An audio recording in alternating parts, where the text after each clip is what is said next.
right, shalom, shalom. First off, let's give all honor, glory, and praises to Yahweh. Bahashem Yahweh Shai, Bahashem Rakakwadash. Double honors to the apostles and elders of Great Millstone who teach and rule well. Sincere shalom to all you men preaching this word in truth and sincerity throughout the four corners of the earth. And shalom to you beloved brothers preaching this word in truth and sincerity. Shalom to the Israelite foreigners, and shalom to you sisters that are listening to the videos. All right, today is going to be the topic of deception, man, and how Esau uses deception in a cunning way, man, to deceive the world and especially the Israelites. And this all goes back to witchcraft, if you know it or not. Yeah, those of us that are in the truth, man, we know that his deception is very subtle, man. Okay, this is why the Most High compared him to a snake. Okay, in Genesis. And just because you don't know that you're practicing witchcraft, for the people that are following Esau, does not mean that you're actually partaking in it, man. Because a lot of people, you gonna have a lot of people that know, but part of the deception and witchcraft is the MOTB, man. All right, which you're basically worshiping the beast. Okay, so we're gonna get Isaiah 47, verses 10. And he's very crafty.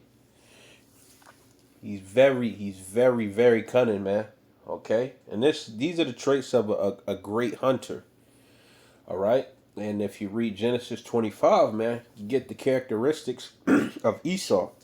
Esau is the forefather of these so-called Caucasians, man, by their own self-proclaimed Caucasians. Okay? So Isaiah 47 verses 10. For thou hast trusted in thy wickedness. Thou hast said, none seeth me. Thy wisdom and thy knowledge, it hath perverted thee. And thou hast said in thine heart, I am, and none else beside me. So, to give you the context, okay, this is talking about the fall. Let me get to. The subject matter is, O virgin daughter of Babylon, and that will be America, man. But it's not just the land of America; it's the people that's ruling America, okay? Which are your Edomites, the wicked. I think it's Job 9:24. The earth is given to the hands of the wicked. So, jumping down to verse 10, it says, these wicked people have trusted in thy wickedness. Thou hast said, none seeth me. So these secret meetings that they have, these secret rituals that they have, and we know they do it, man. You got whistleblowers that come out and say what they're doing. They're disenchanted. I mean, they're disingenuous. They're turned off by it, man. They had a change of feeling, a change of heart. So they try to expose the secrets of these elites, man, and which they do. And he said he don't think that the Most High can see him doing these things, man. All right, he doesn't really acknowledge that the Most High controls both sides. Okay, and we're gonna get into that. Thy wisdom and thy knowledge it have perverted thee. So all the knowledge that Esau has gathered together from all these ancient kingdoms with their witchcraft, their sorcery, their left hand priesthood, all that knowledge, all that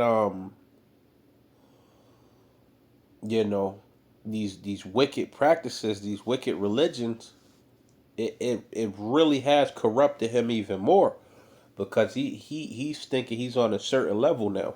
All right, he got there's no telling how much information this man has gotten from these ancient kingdoms, man.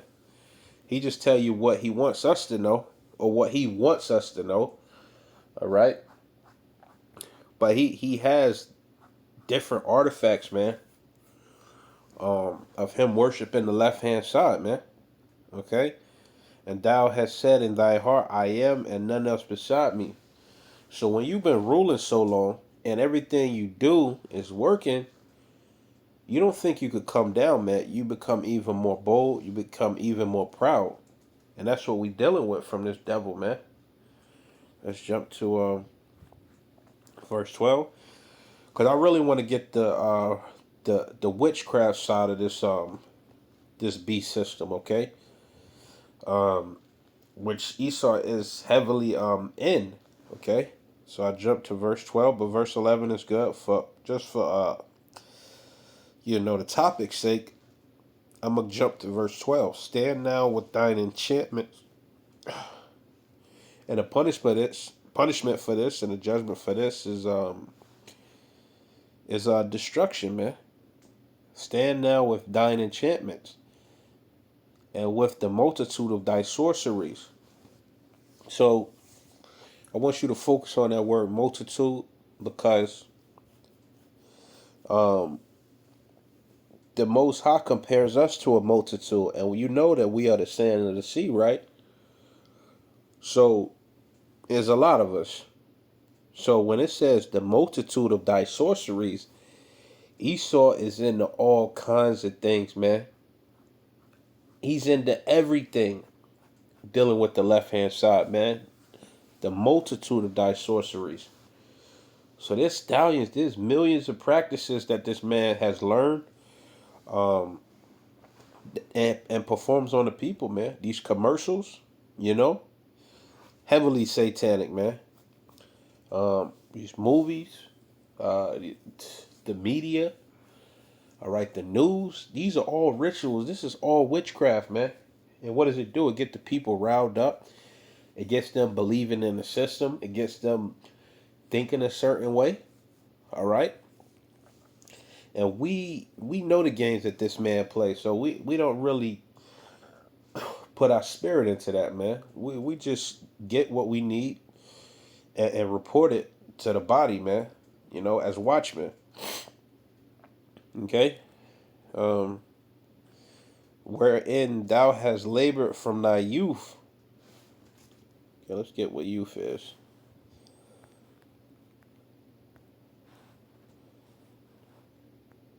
Early life, childhood. Okay. So Esau has always had an interest in the left hand side, man. Satan. These left hand angels, man. These left hand demons. He's always taken a certain liking to the left hand side. It says from thy youth. And what do? As a youth, you grow up. You grow into a full grown man. And he has grown into, and what he wants is his fourth industrial revolution. All right. 15-minute cities, as the brothers bring out. And part of that is forcing you to take that chip, man. Okay. All right. Um, if if so be thou shalt be able to profit, if so be thou mayest prevail. So he's thinking there's a way to get out of this, man. But there's no, the future for these devils, these Edomites, these elites, man, is slavery, man. You know, where it says, "He that leadeth into captivity shall go into captivity. He that killeth with the sword must be killed with the sword." That's from Revelations. Okay, so it's you reap what you sow. It's karma. All right, the Most High is a just and fair about just power, and he in his judgment is fair, man. Okay. Verse 13, thou art weary in the multitude of thy counsels. So he's getting kind of nervous, man. He's getting kind of nervous. Okay.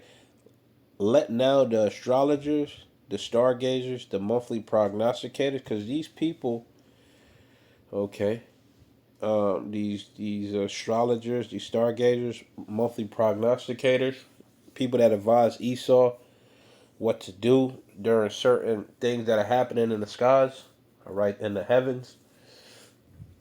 And they're seeing a lot of chariots, man. They're seeing a lot of chariots. So he's getting weary. And those are your angels, man.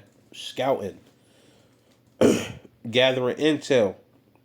Stand up and save thee from these that shall come upon thee.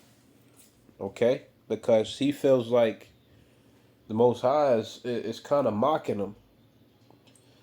So since you're big and bad, save yourself from what's to come, man. All right? And Esau is going to get he's going to get embarrassed on a world stage, man.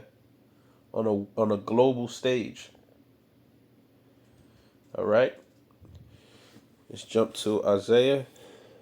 Let's jump back to Isaiah 26, verses 10. Let favor be showed to the wicked, yet he will not learn righteousness. And what's the favor that the Most High showed the wickedness? The wicked is him having control of the earth temporarily. So that's the favor that the Most High showed to the wicked. Yet he will not learn righteousness. So when the Most High lets you rule, man, he's expecting you to run the earth in a certain way. All right, according to his laws, statutes, and commandments. We weren't able to do that. But at least we tried, man. At least we tried. These heathens, man, they say to hell with it, man. But Esau is the worst. Okay? Let favor be showed to the wicked, yet he will not learn righteousness. In the land of uprightness will he deal unjustly, and will not behold the majesty of the Lord. Okay? So he's just an unjust man. Wherever he's at, best believe he's taking advantage of the people, man. All right? And he will not behold the majesty of the Lord, because he's going to be taken out the way, man. Okay? Let's jump to Psalm 10 verses 4.